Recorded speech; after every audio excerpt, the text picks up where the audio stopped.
عليك وين كوهيوتو موضع بتعمي حزينو صبو أيتسمعن وين دما كيف وتخو وشت أين دليا جنك في اللي كاي إلاتو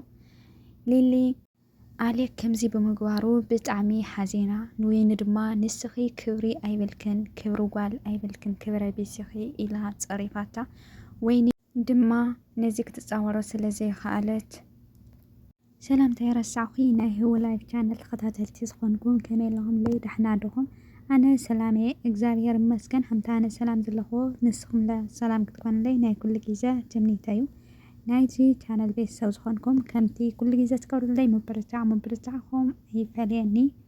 ناي زي channel بيت سو زخونكم دوما لايك الناس سبسكرايب بمقبار بيت سو كونيكم كلكم فاتو كرات حواتي لما أنت بحدش تحسي موزعكم نخو أتي تحسي دماء بزعلا اللي تاي تسمعوا عليكس كحسوا اللي داوين جزان مخادك حسوا اللي إلى نيرو على حلبها مالتيو وين دماء وداون إشي إلو اللي مسمعوا أنا ديروا نيرو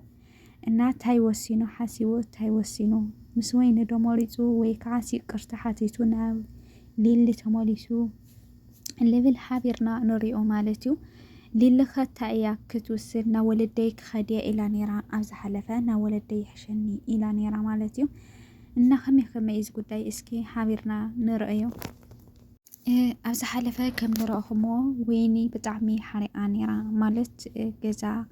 أي متسيس لزولا بتعمي حريقا نيرا مالتيو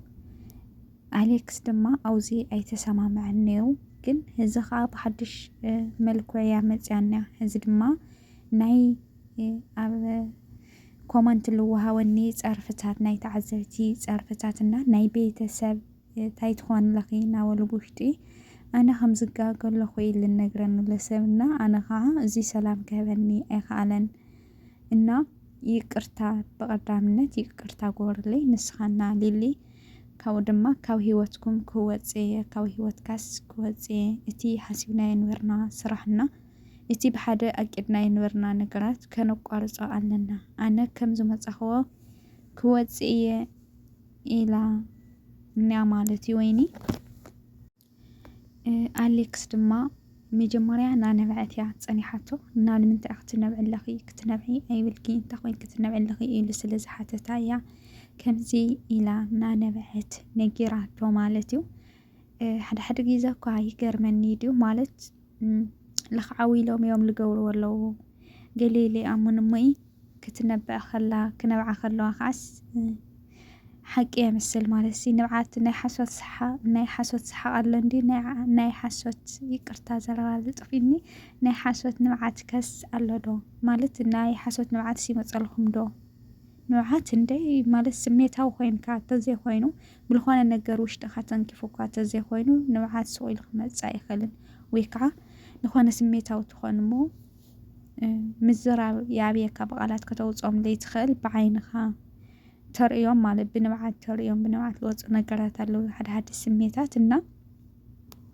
مجمريا أنا كوم رديتي للندامبر ناي حسوت نوعات اللي إلى أي حسبي مالت للأليك نالينا أو لحالة فرينا ينا كم زعينة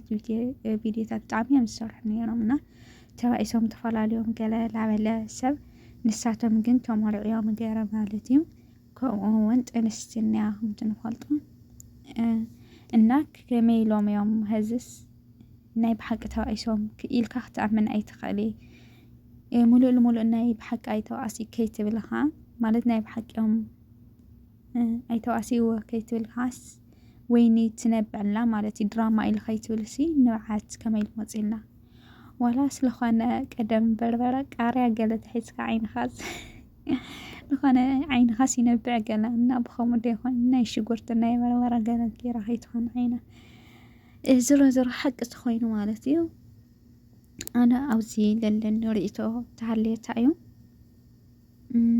ويني تبقى كيرا مالت بسنكم بسنك ويني تتوايسهم كاو هيوتهم موصات بونا غري كتوصل إلى بحق مالتيو مخنياتو كلتيهم لي رادارهم تخوينسي بسنك ويني حدارك بتنا يولن مخنياتو ሊሊ ጥንስቲ ስለ ዘላ ማለት እዩ በይናተትኾን ከምቲ ናይ ቀደም ምንም ለይብላተትኾን ነራ እኳ ተረድኣ ክትርዳእ ዘይትኽእል ኮይና ገለ ትብል ሕዚ ግን ምስቲ ጥንስቲ ዘላ ምስቲ ልላት ኩነታት ገለ ወይነ ካብ ሂወቶም ክትወፅእ ኣለዋ ባህሊቲ ኣነ ማለት እዩ ኩራት ፋሚሊ እና ኣሌካ ድጋሜ ጌጋ ይገበርለይ ይመስለኒ ኣነ ናተይ ርድኢት እቲ ጌጋ ዕለታ እዩ ካብ ሂወትናስ ክትወፅእ ይብልኺ ገለ በቃ ወይን ካውናቶም ሂወት ምውፃእ ካውናት ሂወት ምውፃእስ ብጣዕሚ ለሕዝነላ ደስ ኣይብለለይ ማለት እዩ እና እዚ ኣይተረደኒ ኣነ ልባዕሊ ማለት እዚ ንምንታይ ደስ ለይወሎ ካብ ሂወቶም እንድሕር ምስ ሓዳሩ ንፋስ ዝኣተወሉ ተኾይነሲ ግዴታ ክትወፅእ ኣለዋ ማለት ኢና ምውፃእስ ክቕበሎ ኢለ ኣለዎ ውፅእ ክብላ ክድብሮ ይኽእልን ድዩ ብባዕላ ክወፅእ የተኢላ ግን ክቕበሎ ኢለ ኣለዎ ባህሊቲ ኣነ ማለት እዩ እና ኣሌክ ሰውዚ ጌጋ ኣለዎ ባህሊቲ ናተይ ርድኢቲ እዚ ናትኩም ርድኢት እንታይ ይኾን እንዴ ልሓሻ ከለወኩም ይኽእል እዩ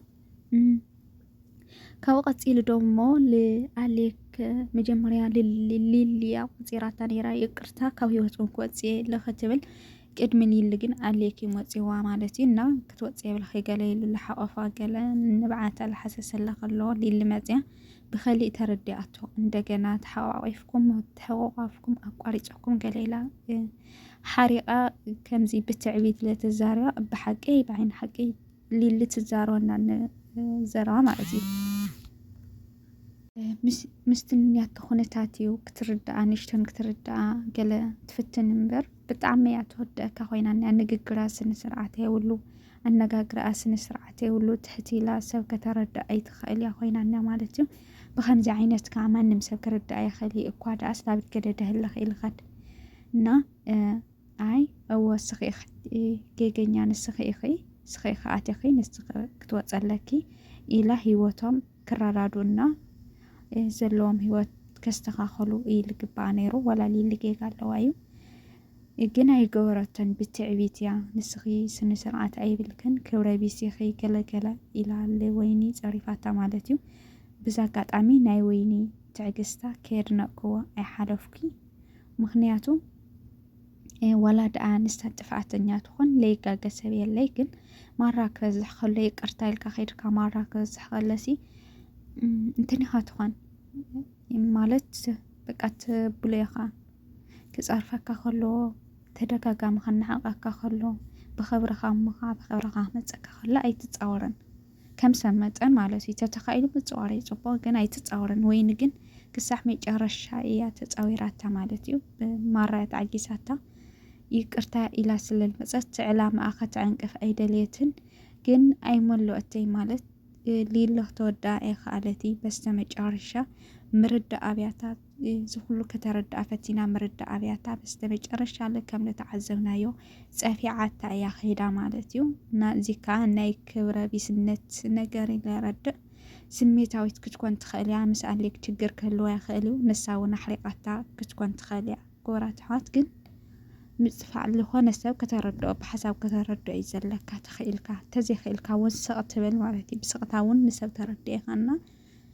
ናይ ሊሊ ኣብዚ ዓብይ ጌጋ ኣለዋ ባህሊቲ ኣነ ምክንያቱስ ብሓሳብ ከተረድኣ ትኽእል ነይራ እያ ብዓብዩ ክወፀልኺ እያ ትብላ ከላ ከዓ ተፀሊኣታ ውፅለይ እያ ትብላ ዘለዋ ማለት እዩ እምበር ፀሪፋታ ጨራሽ ክትፀርፋ ውዒላ ብጣዕሚ እያ ትፀረፋ ብትዕቢት እያ ከዓ ትናገራ ክብረ ቢሲኺ ናብ ዝኾነ ወዲ ኸይድ ክትልጠፊ ኣነ ክበርቲ እየ ከማኸ ይኾንኪ ገለገለ ኢላ ብትዕቢት ክትናገራ ፀኒሓ በስተመጨረሻ እውን ፀፊዓታ ኸይዳ ናይ ወይኒ ትዕግስታ ፈትዮ ኣለኹ ማለት እዩ ብሓቂ ከምዚ እውን ክኾን ኣለዎ ይቅርታ ክትብል ሰብ ትኸይድካ እቲ ሒዝካ ትኸድካ ዕላማ ብቻ ኢኻ ከተተኮር ዘለካ ማለት እዩ እና ሊሊ ኣብዚ ጌጋ ኣለዋ እዩ ትሕት ኢላ ሰሚዓ ችግራ ምስ ሰብኣያ ክትፈትሕ ኣለዋ ዳ እምበር ልፀርፍ ለኣንልና እስ ጉዳይ ኣይብልናይ ማለት እዩ ከምኡ ክትገብር ኣይነበራይ ብልክዕ ተጋጊዓ እያ እና ክቡራት ኣሕዋት ናይ ሊሊ ጌጋ እዚ እዩ ኣነ ዝተረኣየኒ ማለት እዩ ንኣኹም ከዓ እንታይ ዓይነት ጌጋ ናይ ሊሊ ወይና ኣሌክ ወይና ወይኒ ተረኣየኩም ቁኑዕነት ወይ ከዓ ጌጋ ርእቶኹም ኣብ ኮመንት ኣቕምጡ ኢኹም ኣነ ናተይ ርእቶ ኣቕሚጦ ኣለኹ ናትኩም ርእቶ ኣቕምጡ ኢኹም ማለት እዩ እና للخونه سب ይቅርታ ክብለካ ከሎ ቀዳምነት ይቅርቱ ክትቀበለለካ እቲ ይቅርታ ኢልካ ክትከድከለካ ይቅርታ ሓታት ትኮይን ካለ ክሳብ መጨረሻ እቲ ሒዝካዮ ዝኸድካ ዓላማ ክትዕወተለካ ማለት እዩ እና ናዊኒ ትክክል ያን ናለማዓንቲ ጽቡቅ እንትን ያቅሪባ ማለት እዩ አለካ ለሰወይ ተቀዳምነት ከጊዜና ርዲት ከባሎ ባህሊቴ እና ለማዓንቲ ሒዘልኩም ዝመጻኹ ነዚኣት መስል ነራ ቪዲዮ ከየን ወሐልኩም አውዚ ከቋርጽ ማለት እዩ ክሳብ መጨረሻ ሰማዕኹማ ወይም ከሰማዕዋ ተስፋ ይገብር እና ተሰማዕኹማ ተፈቲኹማ ላይክ ሸር ከመውና ሃና ጽሪጽኹምን አይፈለኒ ናው ተፈትዎም ማሐዘትኩም ለሸር ምግባር አይተረስይኹም ቅድሚ ኩሉ ሃና ጽሪጽኹም አይፈለኒ ከምውን ጌጋታት ታለን ማለት ይኩራት ቤተሰብ ዝተረፈ ሰናይ ጊዜ ሰናይ ቅንያት ይኩነልኩም ክሳብ ሓድሽ ቪዲዮ ነራኸብ ድጋ